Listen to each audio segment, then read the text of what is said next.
Welcome to study 24 Udaipur. इस video में हम इकोनॉमिक्स के लगभग 30 मल्टीपल चॉइस क्वेश्चंस को देखेंगे जो आपके assistant professor, PGT economics, UGC net या स्टेट लेवल पर जो सेट का एग्जाम होता है उन सभी के लिए आज का जो हमारा वीडियो है वो आपके लिए उपयोगी रहेगा। तो चलिए सबसे पहला प्रश्न देखते हैं आज का हम। एशिया, अफ्रीका और लैटिन अमेरिका में अल्प विकास के लिए बर्न की व्याख्या क्या है? ठीक है, तो उनकी जो व्याख्या है, विदेशों से एकाधिकारी व्यवसाय, रूढ़िवादी शासक गठबंधन और कमजोर घरेलू मध्यम वर्ग, ये सारे होते हैं। डी ऑप्शन आपका यहाँ पे करेक्ट होगा। अगला देखिए, निम्नलिखित में से किसके द्वारा कर भार के आवंटन, ठीक है, का लाभ जो सिद्धांत है वो दिया गया है? कर भार के आवंटन का लाभ सिद्धांत जो है वो किसके द्वारा दिया गया है? लिंडाल के द्वारा। ठीक है, लिंडाल ने 3 समस्याओं को बताने का प्रयास किया है। एक तो जो राज्य के क्रियाकलाप होते हैं उसकी क्या सीमा होती है, विभिन्न वस्तुओं और सेवाओं पर कुल खर्चा जो होगा उसका किस प्रकार से आवंटन होगा, और कर भार का जो आवंटन है वो किस प्रकार से होगा। तो यहाँ पे बी ऑप्शन आपका करेक्ट होगा। अगला है, निम्नलिखित पर विचार कीजिए। अल्पाधिकारी बाजार संरचना, पैमाने की मितव्ययिताएं, ओलिगोपोली मार्केट स्ट्रक्चर और स्केल्स ऑफ इकोनॉमीज। उपरोक्त में से विकास के बारे में रोजेंस्टीन रोदान के दृष्टिकोण की कौन सी विशिष्ट विशेषताएं हैं? ठीक है, रोडान का जो मॉडल है, बिग पुश थ्योरी जिसको हम कहते हैं, बड़े धक्के का सिद्धांत, उसमें एक तरह से क्या माना गया है? बाजार किस प्रकार का है? अल्पाधिकारी। और पैमाने की मितव्ययिताएं, इन दोनों मान्यताओं को, एजम्पशंस को रोजेंस्टीन रोदान ने अपने मॉडल में सम्मिलित किया है। तो करेक्ट आंसर इसका आपका हो जाएगा ऑप्शन ए। नेक्स्ट है, आय के सभी स्तरों के लिए उपभोग की सीमांत प्रवृत्ति एमपीसी और उपभोग की औसत प्रवृत्ति एपीसी बराबर होती हैं, संगत उपभोग फलन होगा। देखिए, एमपीसी और एपीसी कब बराबर होते हैं? दीर्घकाल में। ठीक है, और दीर्घकालीन उपभोग फलन को हम किस प्रकार से प्रदर्शित करेंगे? C equal to B Y. ठीक है, ये आपका दीर्घकालीन उपभोग फलन होता है, और दीर्घकाल में एमपीसी और एपीसी दोनों क्या होते हैं? बराबर। तो बी ऑप्शन जो है वो करेक्ट आंसर होगा। नेक्स्ट देखते हैं, निम्नलिखित में से किस माल को संदर्भ 1 जुलाई 2017 जीएसटी के अंतर्गत सम्मिलित किया गया है? ठीक है, इनमें से किसको जीएसटी के अंतर्गत 1 जुलाई 2017 को सम्मिलित किया गया है?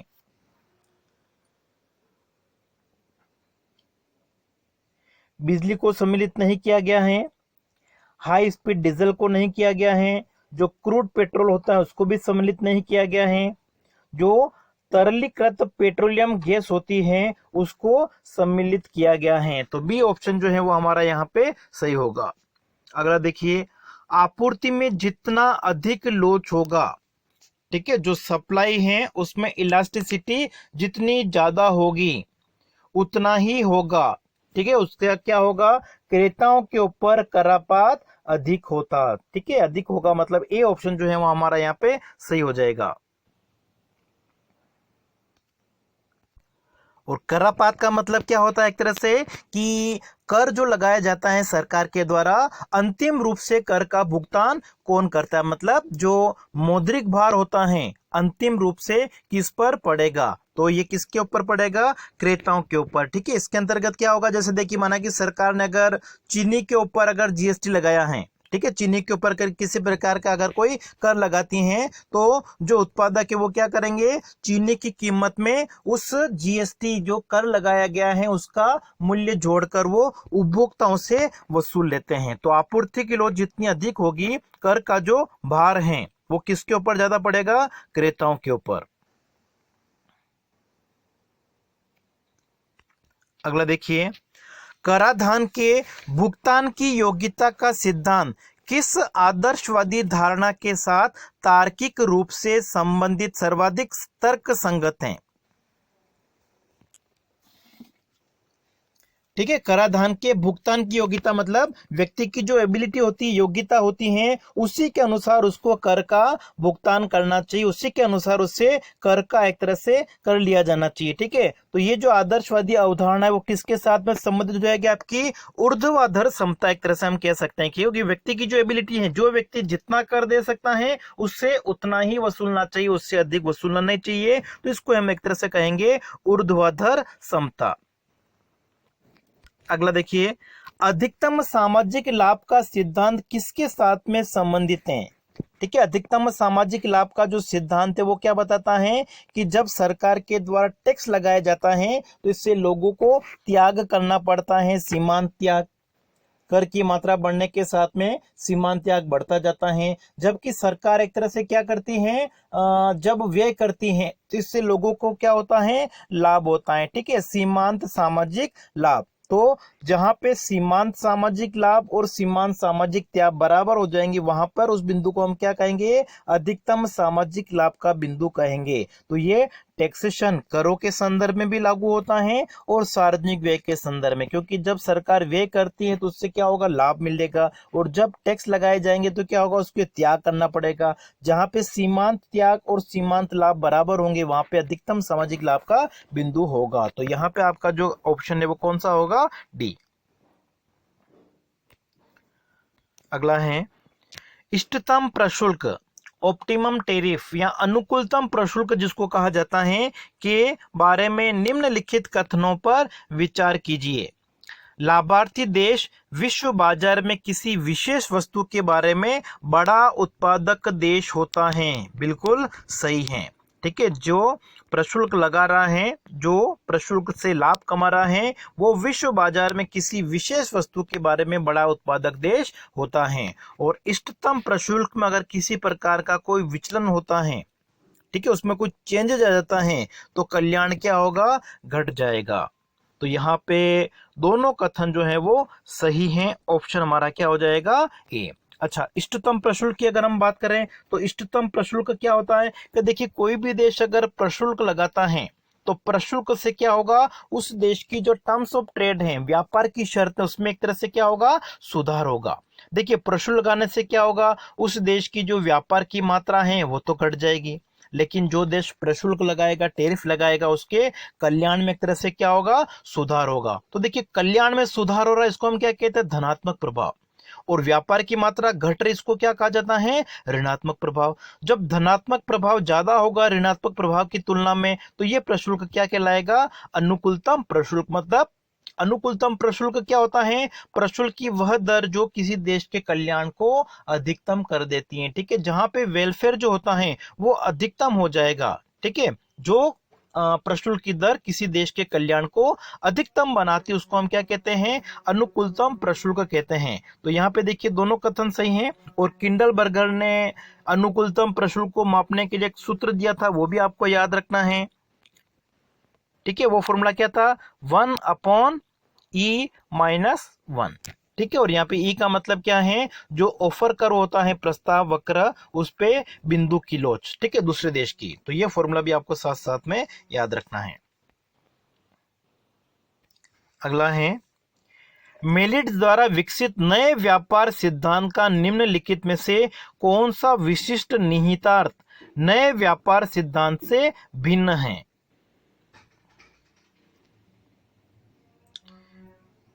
ठीक है, तो भिन्न कौन सा है, व्यापार से औसत उत्पादकता में वृद्धि होती है क्योंकि अधिक उत्पादक फर्मों का विस्तार होता है।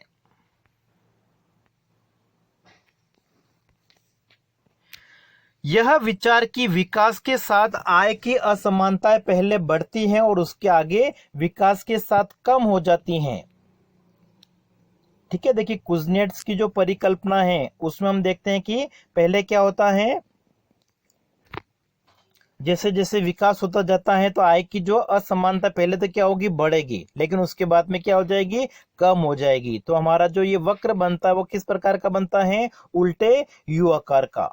ठीक है, तो इसको एक तरह से क्या कहा जाता है, मुख्य रूप से अनुप्रस्थ अध्ययनों का समर्थन किया गया है यहाँ पे, ठीक है। इस प्रकार का जो आकार बन रहा है वो एक तरह से क्या दर्शा रहा है, अनुप्रस्थ काट अध्ययनों का समर्थन है, लेकिन इसमें काल श्रेणी अध्ययनों का समर्थन नहीं किया गया है। बी ऑप्शन आपका यहाँ पे करेक्ट होगा। अगला देखिए, एडम स्मिथ के अदृश्य हाथ, इनविजिबल हैंड का अंतिम प्रभाव यह है कि एक प्रतिस्पर्धात्मक अर्थव्यवस्था में प्रत्येक व्यक्ति, ठीक है, जो इनविजिबल हैंड है, अदृश्य हाथ की अवधारणा किसके द्वारा प्रतिपादित की गई थी, एडम स्मिथ के द्वारा। और उन्होंने क्या बताया कि जब एक बाजार पूर्ण प्रतियोगिता की स्थिति में स्वतंत्र बाजार होता है, ठीक है, स्वतंत्र या मुक्त बाजार होता है, तो वो क्या करेगा, अपने लाभ में वृद्धि करेगा। जब उसमें सरकार किसी प्रकार का कोई हस्तक्षेप नहीं करती है तो मांग और पूर्ति की जो शक्तियां होती हैं वो अपना बाजार में संतुलन स्थापित करेगी और अपने लाभ को अधिकतम करेगी।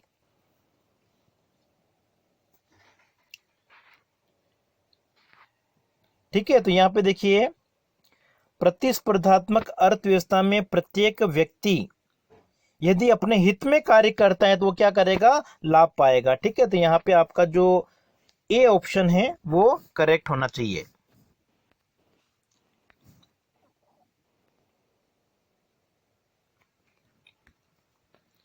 अगला है, सूची 1 को सूची 2 के साथ में सुमेलित कीजिए। तो काल श्रेणी कसौटी जो है निवेश की, वो आपकी एक के सेन के साथ में संबंधित है। सामाजिक सीमांत उत्पादकता कसौटी जो है वो ई कौन के साथ में संबंधित है। तो देखिए, सबसे पहले आपका आना चाहिए सेकंड, फिर आना चाहिए थर्ड, और सीमांत समृद्धि योगदान कसौटी ओटो के साथ में संबंधित है, और सीमांत प्रति व्यक्ति पुनर्निवेश कसौटी गोलेनस्टीन लिबेनस्टीन के साथ में संबंधित है। तो क्रम आपका क्या हो जाएगा, सेकंड, थर्ड, फिर उसके बाद में 1 और फिर 4th।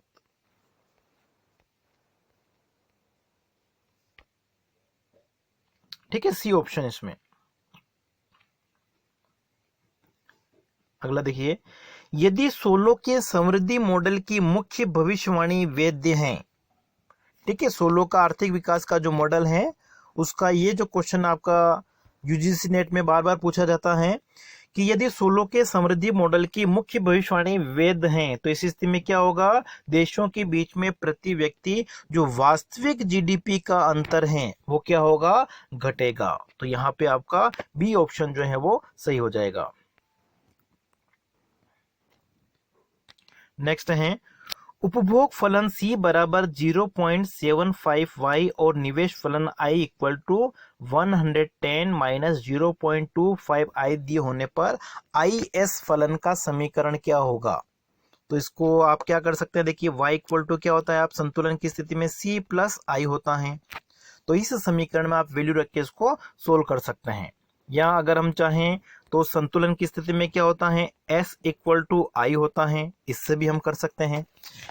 तो देखिए यहाँ पे C इक्वल टू दे रखा है 0.75y, इसका मतलब S इक्वल टू क्या हो जाएगा, 1 में से इसको माइनस कर दो, कितना बचेगा आपका 0.25y इक्वल टू I कितना है आपका 110 माइनस 0.025 सॉरी 0.25i। तो y इक्वल टू क्या हो जाएगा, ये 0.25 इधर जाके डिवाइड हो जाएगा। तो 110 में अगर आप 0.25 का डिवाइड करोगे, ठीक है, 0.25 का मतलब उसको 4 से आप मल्टीप्लाई भी कर सकते हैं, 4 गुना मतलब 440 हो जाएगा। और यहाँ पे 0.25 में 0.25 का डिवाइड करोगे तो 0.1 मतलब बचेगा यहाँ पे, ठीक है। तो इसका मतलब आपका क्या हो जाएगा, 1 बच रहा, ठीक है। तो ये आपका हो जाएगा बी ऑप्शन इसमें, ठीक है। आप इसको पूरा करके देखोगे तो भी ये ऑप्शन आपका आना चाहिए 440 माइनस केवल आई, क्योंकि हमने क्या किया था 0.25i में 0.25 का डिवाइड किया था, 1 बचेगा यहाँ पे 1i को केवल आप i लिखोगे तो भी चल जाएगा, ठीक है। तो देखिए पीछे आई तो केवल एक ही जगह दे रखा था, इसलिए ऑप्शन हमारा बी।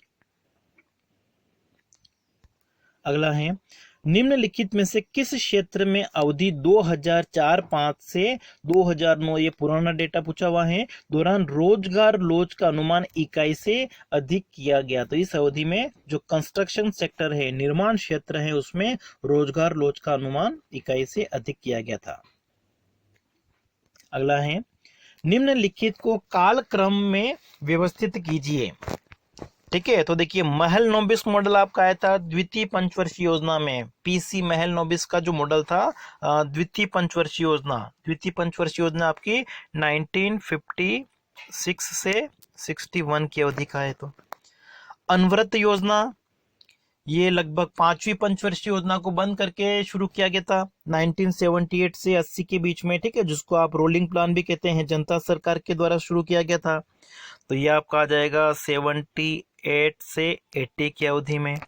योजना अवकाश की घोषणा सर्वप्रथम अगर आप देखोगे तो तीसरी पंचवर्षीय योजना के बाद में, मतलब 66 से 69 की अवधि। और समावेशी समृद्धि की जो रणनीति है वो आपकी 11वीं पंचवर्षीय योजना।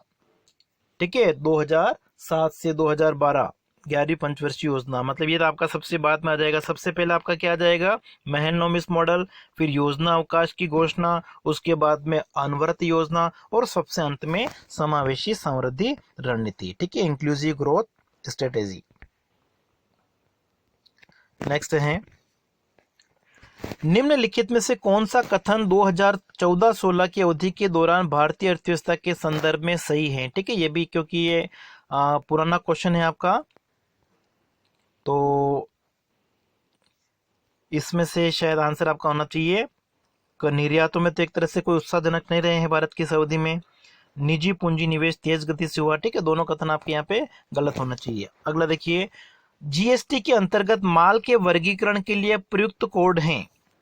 ठीक है, जीएसटी का जो कंसेप्ट आया है उसमें माल का जो वर्गीकरण किया गया है उसके लिए किसका प्रयोग किया जाता है, HSN। ठीक है, वस्तुओं का जो वर्गीकरण किया जाता है, 5000 से भी ज्यादा वस्तुओं का जो वर्गीकरण किया गया है उसमें किसका प्रयोग किया जाता है, HSN, harmonise system nomenclature of 6 digit है ये। और इसको किसके द्वारा लागू किया गया है, विश्व जो सीमा शुल्क संगठन है WCO के द्वारा लाया गया था। कब लाया गया था, 1988 में। तो यहां पे आपका आंसर हो जाएगा HSN, बी ऑप्शन।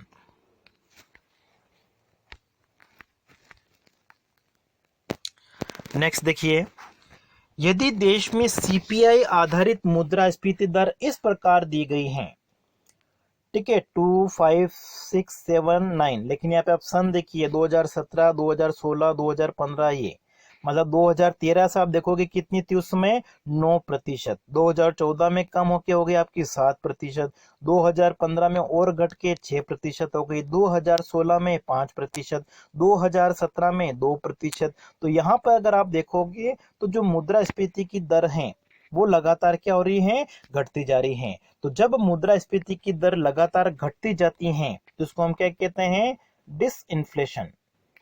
ठीक है, और हिंदी में इसको हम क्या कहेंगे, मुद्रा विस्फीति। तो ये आपका ए ऑप्शन इसमें सही होगा। अगला है, जनगणना 2011 के अनुसार निम्नलिखित में से किस राज्य में सबसे कम प्रतिशत शहरी जनसंख्या है? ठीक है, 2011 की जनगणना के अनुसार आप देख रहे हो शहरी जनसंख्या सबसे कम है हिमाचल प्रदेश में, लगभग 10% के आसपास ही है। उसके बाद में बिहार में, ठीक है, बिहार में कितनी है, लगभग 11% के आसपास है। तो सबसे कम प्रतिशत शहरी जनसंख्या हिमाचल प्रदेश में।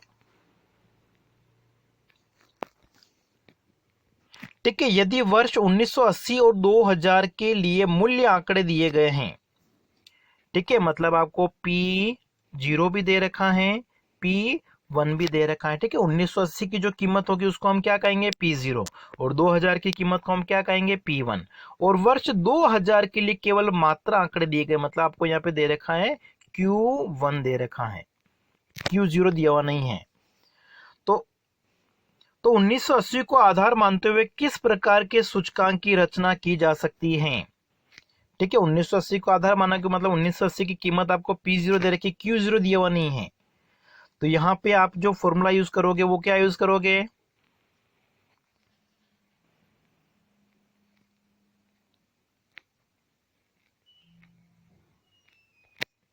ये वाला, ठीक है, P1Q1 अपॉन P0Q1।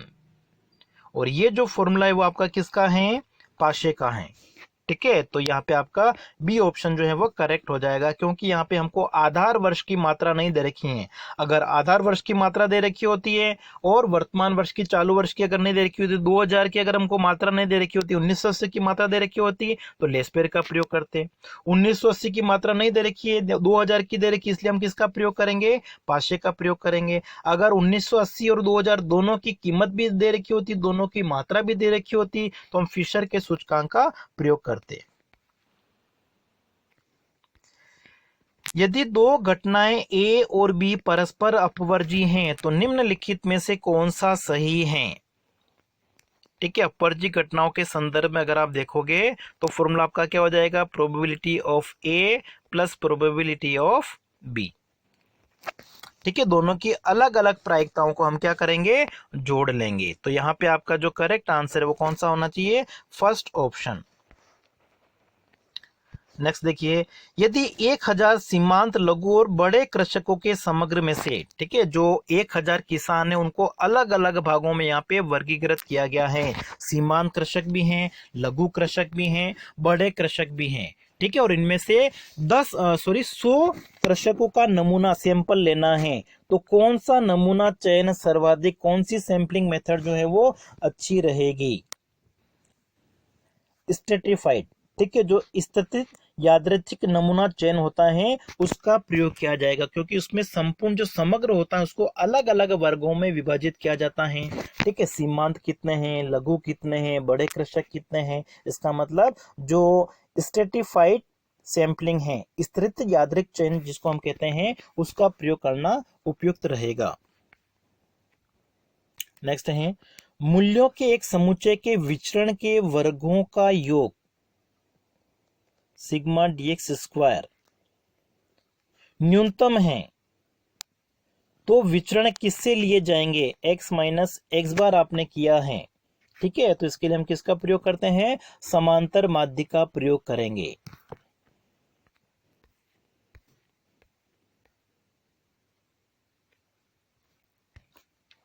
अगला देखिए, सूची 1 को सूची 2 के साथ में सुमेलित करना है। ठीक है, नमूना चयन बंटन। ठीक है, नमूना आपका मतलब सैंपलिंग डिस्ट्रीब्यूशन जो है वो किसके साथ में संबंधित हो गया, आपका गैर संभाव्यता आधारित नमूना चयन। ठीक है, इसके साथ में इसको हम कर सकते हैं, क्योंकि दो प्रकार के होते हैं, एक तो संभाव्यता आधारित सैंपलिंग और दूसरा नॉन सैंपलिंग। ठीक है, गैर संभाव्यता। असतत बंटन। ठीक है, असतत बंटन आपका कौन सा है, कंटिन्यूस, ये आपका हो जाएगा पॉइजन बंटन। ठीक है, उसके बाद में केंद्रीय प्रवृत्ति की माप में आपका कौन सा है, मोड, बहुलक। और फिर उद्देश्यात्मक नमूना चयन बंटन जो है वो आपका कौन सा हो जाएगा, काई स्क्वायर।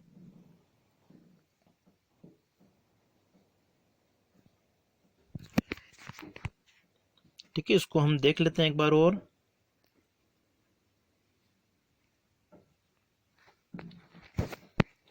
सबसे पहले आपका होना चाहिए, देखिए, नमूना चयन बंटन, नमूना चयन बंटन ये आपका काई स्क्वायर में होना चाहिए। ठीक है, इसको देखिए काई स्क्वायर में आना चाहिए। असतत बंटन आपका ये पॉइजन बंटन हो गया, केंद्रीय प्रवृत्ति की माप आपका बहुलक हो गया, और उद्देश्यात्मक। ठीक है, उद्देश्य के लिए अगर कोई नमूना लिया जा रहा है तो वो आपका किस में आएगा, गैर संभाव्यता में आएगा। ठीक है, नॉन सैंपलिंग मेथड में आपका उद्देश्य मतलब जो अनुसंधान करता है वो अपने उद्देश्य के अनुसार अगर सैंपलिंग ले लेता है तो ये आपका गैर संभाव्यता में आएगा। तो ये इसको आप देख लीजिएगा। सबसे पहले आपका क्या आना चाहिए, फर्स्ट में आपका आना चाहिए सेकंड, उसके बाद में आना चाहिए 1, फिर आना चाहिए बहुलक 4th, और फिर लास्ट में आपका थर्ड ऑप्शन। ठीक है, तो इसमें से देख लीजिएगा कौन सा सही होगा।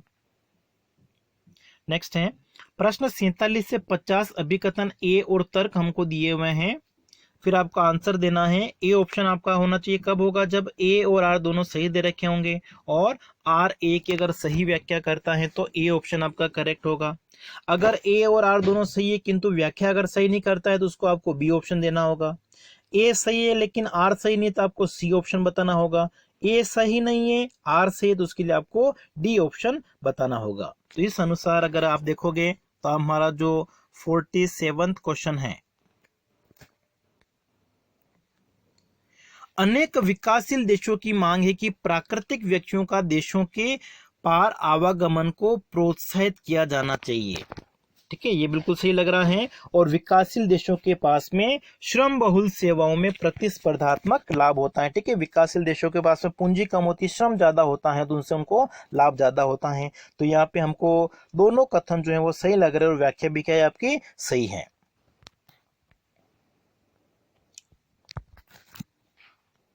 अगला है, प्रकट अधिमान सिद्धांत गिफिन वस्तु को बहिष्कृत करता है, बिल्कुल सही है। और प्रकट अधिमान सिद्धांत केवल मांग की ऋणात्मक आय लोच पर विचार करता नहीं। ठीक है, प्रकट अधिमान सिद्धांत में जो मांग की लोच है वो कौन सी है, धनात्मक पर विचार किया गया है। तो यहाँ पे ए सही है, आर सही नहीं है। अगला देखिए, भारतीय कृषि में अभी भी श्रमिकों के एक बड़े भाग का उपयोग होता है, बिल्कुल सही है। ठीक है, अधिकांश कृषि जो है वहां पे मशीनों का कम प्रयोग किया जाता है, श्रमिकों का ज्यादा प्रयोग होता है। और कृषि क्षेत्र में रोजगार लोच उच्च है, नहीं, रोजगार लोच तो वहां पे क्या होगी, निम्न होगी। तो यहाँ पे भी आपका सी ऑप्शन जो है वो सही होगा। अगला है, फ्रीडमैन का तर्क है कि मुद्रा की मांग का फलन एक स्थायी फलन है। ठीक है, फ्रीडमैन का जो मुद्रा की मांग का सिद्धांत, उसमें उन्होंने क्या बताया कि जो दीर्घकालीन मांग फलन है वो तो स्थिर होता है, बिल्कुल सही है। फिर फ्रीडमैन मुद्रा को एक प्रकार की परिसंपत्ति मानते हैं। मुद्रा एक प्रकार की क्या है, परिसंपत्ति है, संपदा है। धारक अपनी संपदा का एक भाग अपने पास में रख सकते हैं। ठीक है, मुद्रा को उन्होंने संपत्ति माना है, पूंजीगत वस्तु माना है, ये भी सही है। देखिए दोनों कथन तो सही है लेकिन ये इसकी व्याख्या नहीं कर रहा है, तो हम यहाँ पे कहेंगे कि कथन तो दोनों सही है लेकिन व्याख्या नहीं कर रहा है। तो बस आज की क्लास में इतना ही।